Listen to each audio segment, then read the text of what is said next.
Konec minulega tedna je bil Semiški kulturni center prizorišče regijskega tekmovanja otroških in mladinskih pevskih zborov Dolenjske, Bele krajine in Posavja.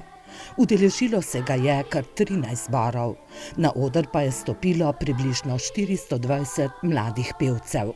Med temi, ki so danes tukaj, so razlike.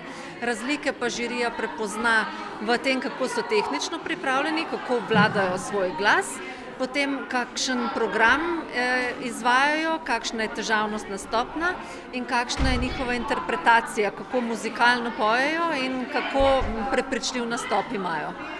Na osnovi vseh naštetih kriterijev je strokovna komisija podelila 5 zlatih in 8 srebrnih priznanj.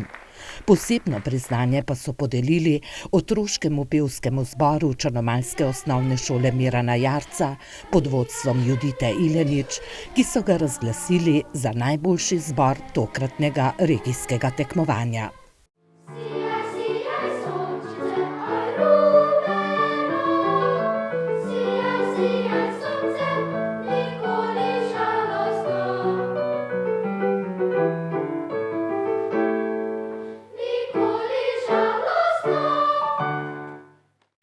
Našo pozornost pa je pritegnilo dejstvo, da sta se tekmovanja udeležila le 2 mladinska pevska zbora, iz Semiške in iz Metliške osnovne šole.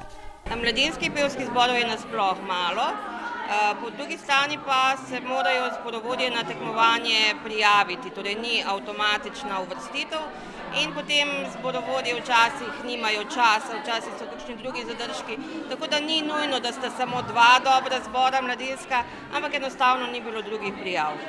Načeloma ima vsaka šola otroški in mladinski zbor, je pa res, da je mladinskim težje delati na šolah zaradi tega, ker je ogromno izbirnih predmetov in zbor pač ne more funkcionirati tako, da vadi enkrat en otrok, drugič 10 drugih, potem se pa enkrat dobijo skupaj.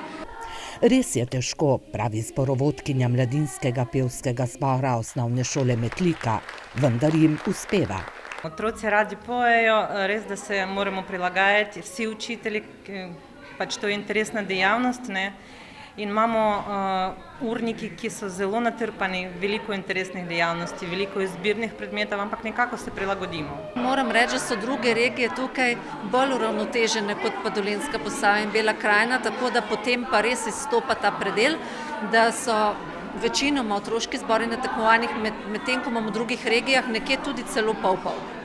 Kar pomeni, da je kljub vsem težavam možno in treba bo delati na tem, da bo ta mlada generacija iz otroških zborov prerasla tudi v mladinske in da se bo ta slika spremenila, ker so mladinski zbori most do odraslih zborov in če njih ni, tudi odraslih počasi ne bo.